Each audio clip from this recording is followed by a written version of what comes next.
paz do Senhor Jesus, eu sou a doutora Mariana Mendes. Hoje, 27 de novembro de 2024, eu quero compartilhar uma meditação na palavra do Senhor.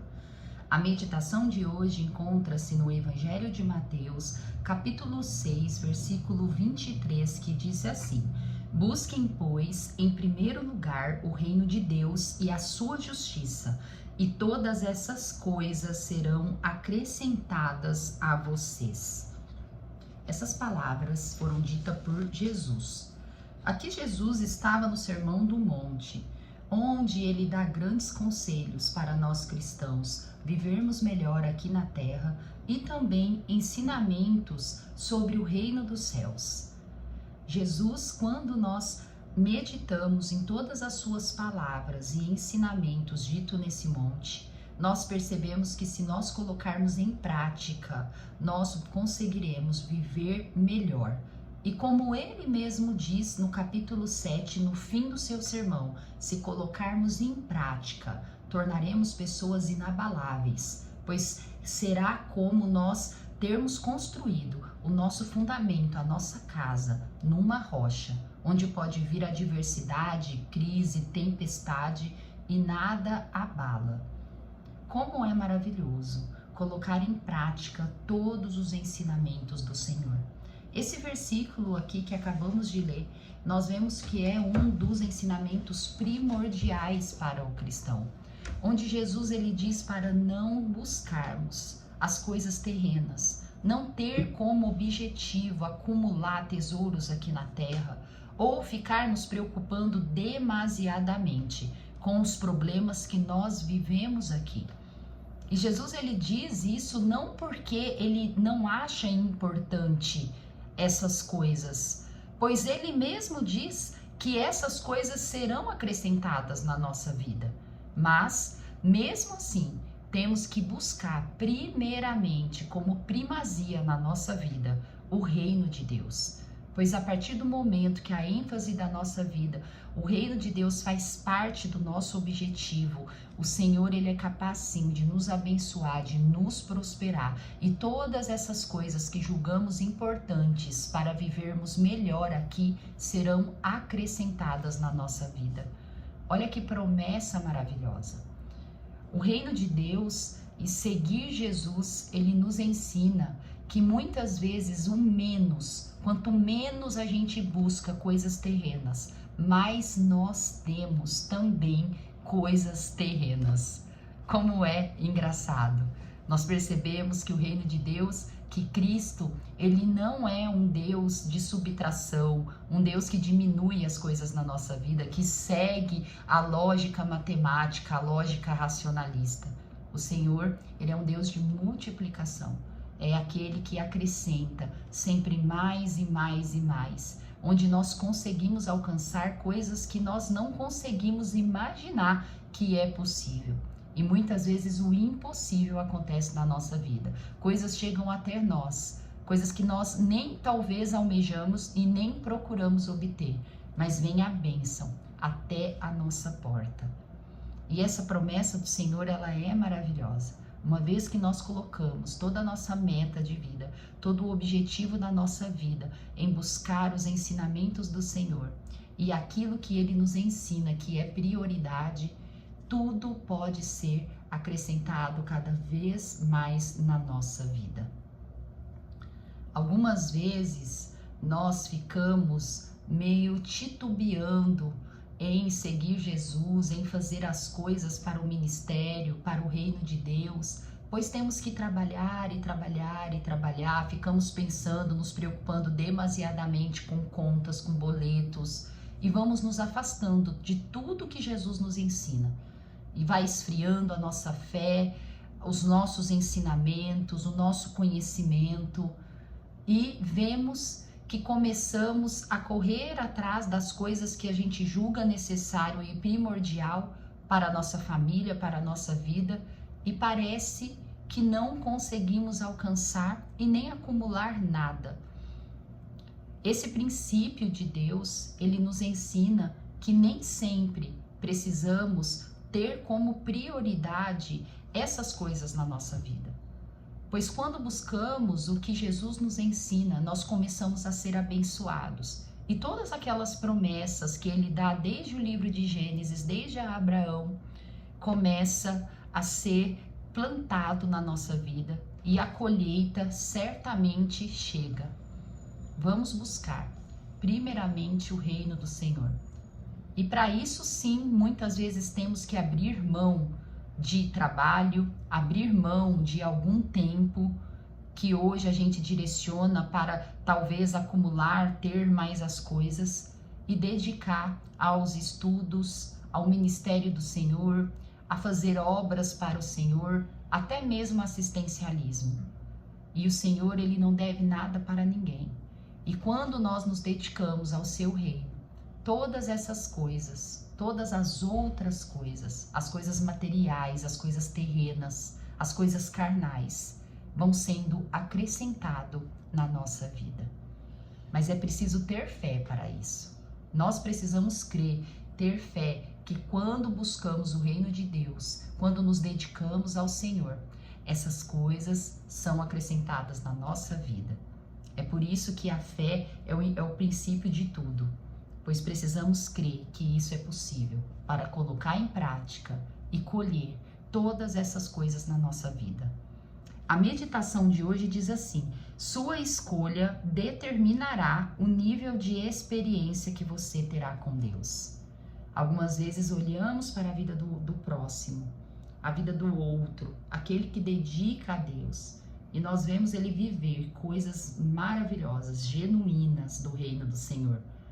Porém, nós não conseguimos nos dedicar da mesma forma para poder viver a experiência com o Senhor.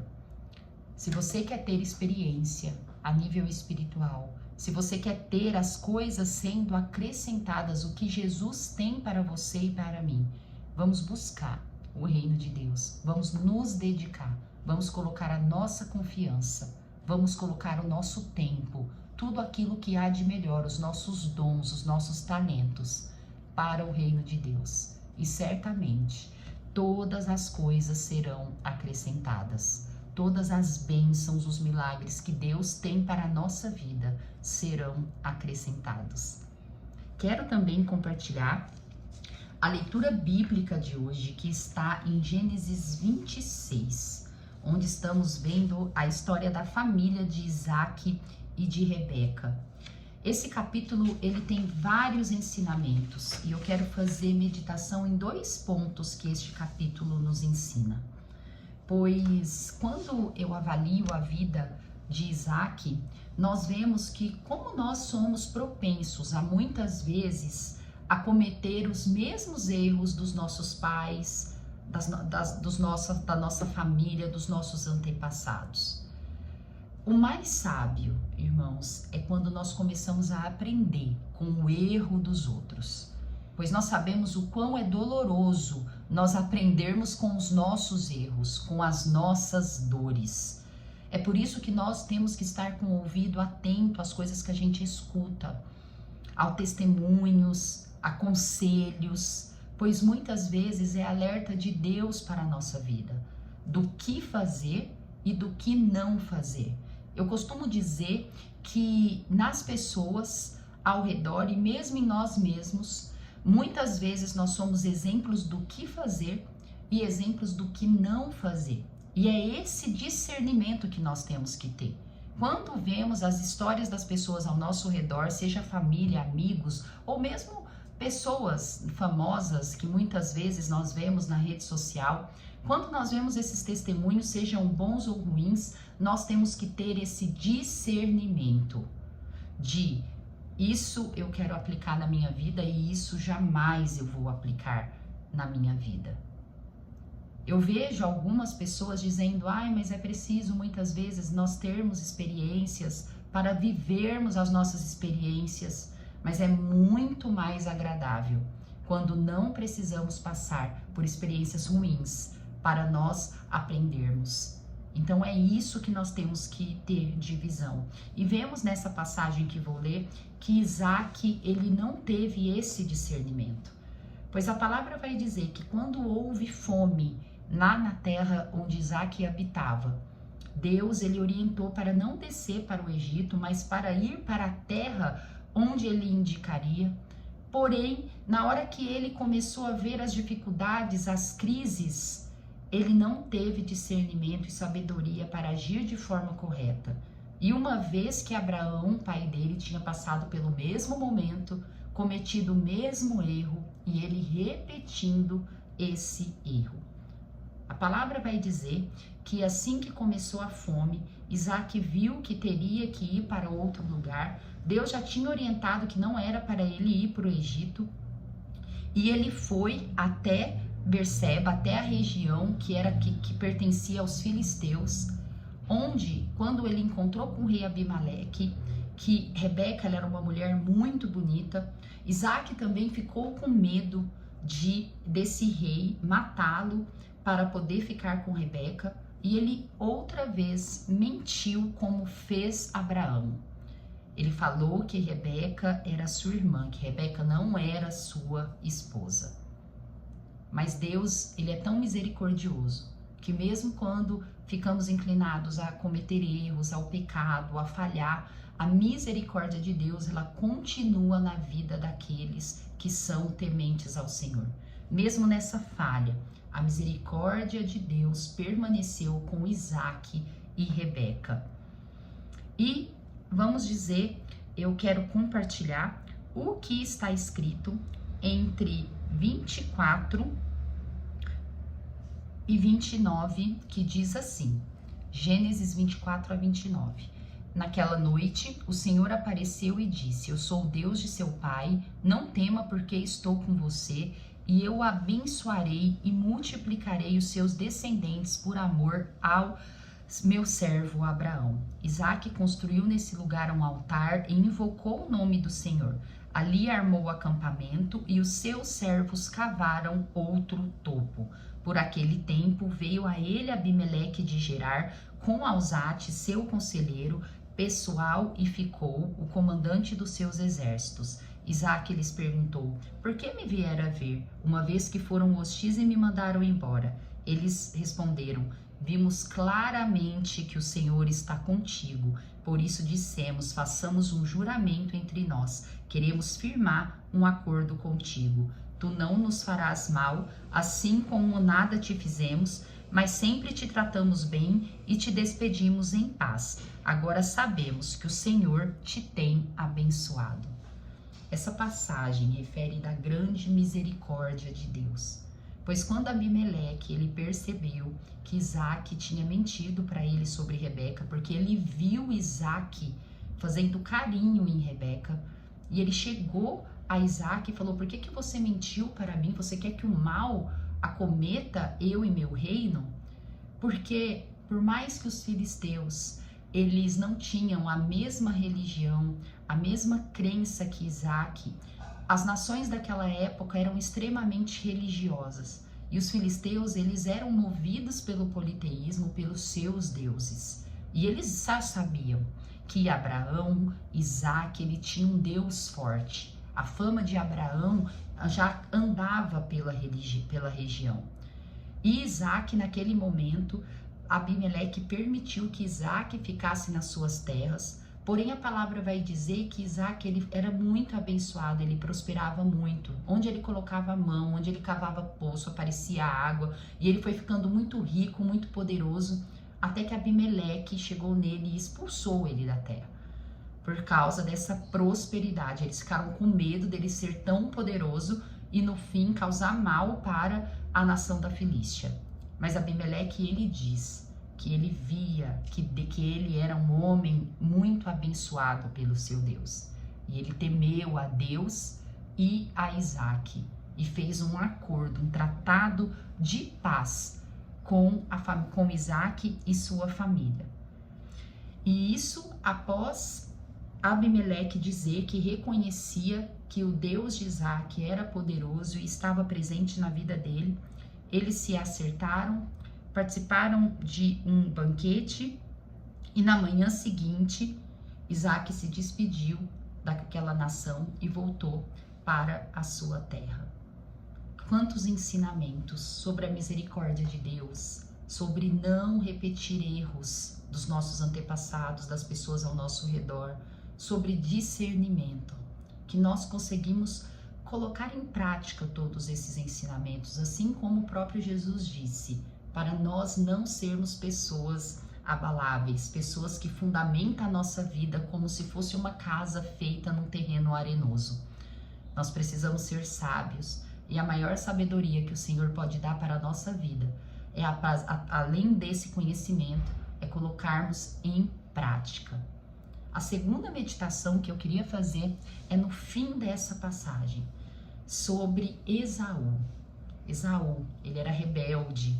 Esaú, ele era uma pessoa que ele foi criada nos princípios do Senhor. Ele ouvia todas as histórias sobre Abraão, sobre o Deus de Abraão. Ele viu tudo que Deus fazia na vida dos seus pais, mas ele era uma pessoa rebelde que não colocava em prática os seus ensinamentos. Como nós vemos, né, que a salvação, ela é individual. A fé, ela é individual.